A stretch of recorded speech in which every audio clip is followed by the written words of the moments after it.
Chapter 9. Marlay gets older. Jenny and I had a good life. Our children were young. We felt young too. But when we looked at Marley, we saw many changes. The years went past and he was 12 years old. By this time he couldn't hear anything.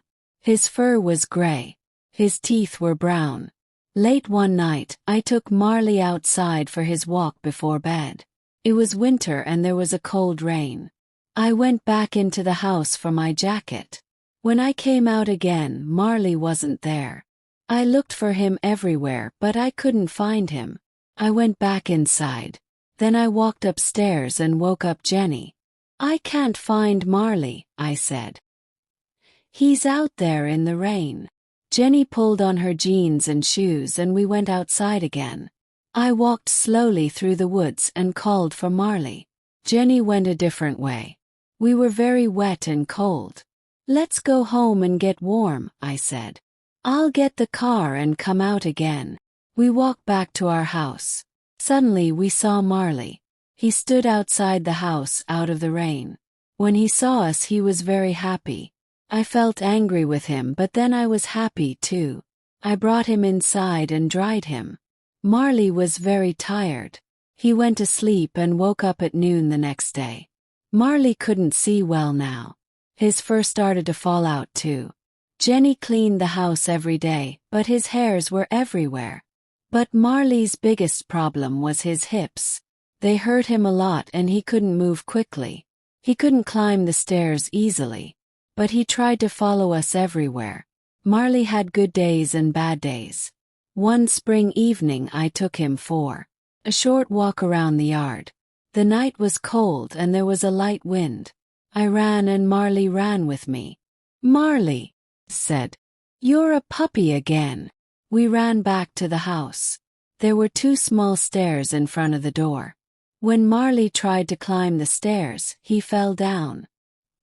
He lay on the stairs and looked sadly up at me. Marley was too heavy for me. I couldn't carry him, so I had to push him up the stairs. Then he stood up and went into the house.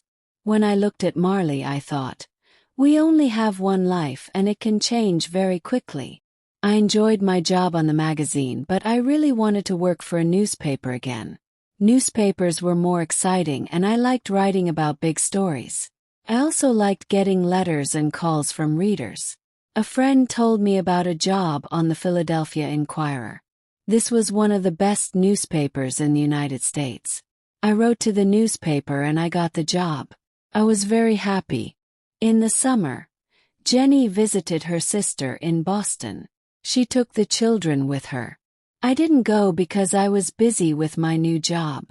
Every day I was away from home for 10 or 12 hours, so we took Marley to a vacation home for dogs. Some days later, an animal doctor called me from the home. "I'm sorry," she said, "but Marley's very sick." When he saw the other dogs, he got very excited. He ate his food too quickly. Then he had a bad problem with his stomach and he almost died. "He's a little better now, but it will happen again." "Oh," I said. "What are you saying? Do you want us to help end Marley's life?" she said. "I'm sorry." "Oh," I said. I couldn't think. I have to talk to my wife. I called Jenny in Boston and we had a long conversation about Marley. In the end, Jenny said, "The doctor's right. We have to do the best thing for Marley." Called the doctor back. "Yes, Marley's a very old dog," I said.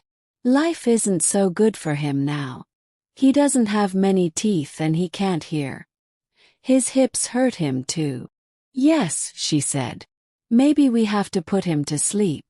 But I'll call you again in an hour." When the doctor called again, she said, "Marley's a very sick dog, but he isn't getting worse." The next morning she called again. "We can wait," she said. "Marley's eating. You can take him home tomorrow." I was very happy. The next evening after work, I went to the dog's home. Marley was very thin and weak. Thank the doctor. "Everybody here loves Marley," she said. One of the workers helped me put Marley into the car. Then I drove him home. He couldn't climb the stairs to the bedroom and I didn't want to leave him. So that night I put a sleeping bag on the floor and lay down next to him. "Tomorrow Jenny and the children are coming back," I said. "But tonight, Marley, it's only you and me."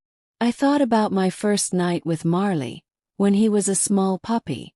That night, he cried for his mother, and then he slept in a box next to my bed. Now 13 years later, here we were again. I put out my hand and petted him. In the next weeks, Marley got a little better. A lot of the time he lay on the floor in the family room, asleep in the sun. But one morning when I was in the bedroom I heard a noise. Then Connor shouted, "Help!" Marley fell down the stairs. Marley lay at the bottom of the stairs. Jenny and I ran to him. But then he got up and walked away. "Marley had a bad fall," I told the children. "But he's okay." But Marley was hurt. When I got home from work that evening, he couldn't move. When he saw me, he tried to get up, but he fell down again on the floor. "I don't think Marley can go upstairs again," I said. But I was wrong. The next day, I was upstairs at my computer in my bedroom when I heard a sound. I turned around. Marley stood at the bedroom door. "Marley," said, "what are you doing here?" I went to him and petted him. Then I looked into his eyes. "Marley," I said, "you're going to tell me when it's time, right?"